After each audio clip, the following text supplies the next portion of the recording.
The A word. I have been every day, probably, for the last 10 years, someone has come up to me and said, but what about anthropomorphism? What is anthropomorphism? It's the projection of human qualities onto animal lives. And what is really meant by that, typically, is the inappropriate projection. In other words, we have to be really careful that we don't just decide that what we feel in a certain context, an animal might feel in that context. Point taken. But I'd ask you a question. What makes, for example, love, sadness, grief, joy, what makes them human qualities?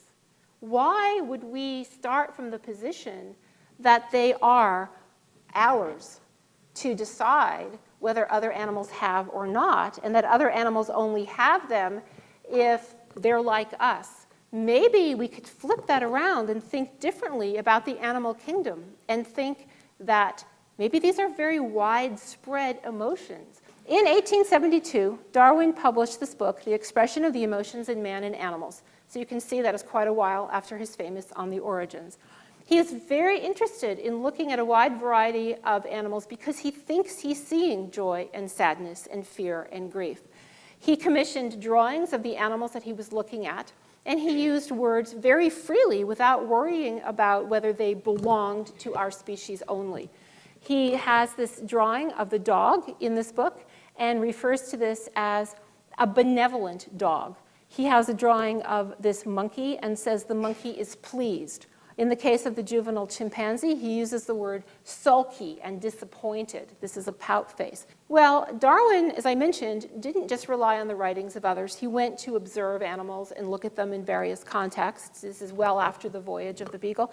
And in the 1830s, he went to London Zoo to look at an orangutan that had been acquired there. And in his notebook, this is what he wrote. Let man visit orangutan in domestication, hear expressive whine, see its intelligence when spoken to, as if it understands every word said.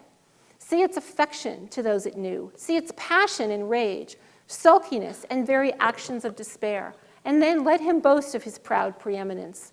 Man in his arrogance thinks himself a great work, worthy the interposition of a deity, more humble and I believe true to consider him created from animals.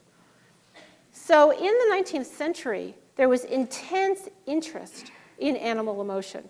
And we certainly don't have time to do a historical primer here.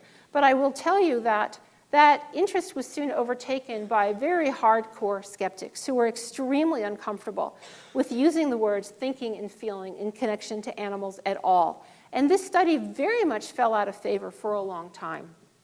There is a renaissance now of studying animal thinking and feeling. It is part of this critical animal turn, we call it in the academy, the idea that we're seeing animals in a new light.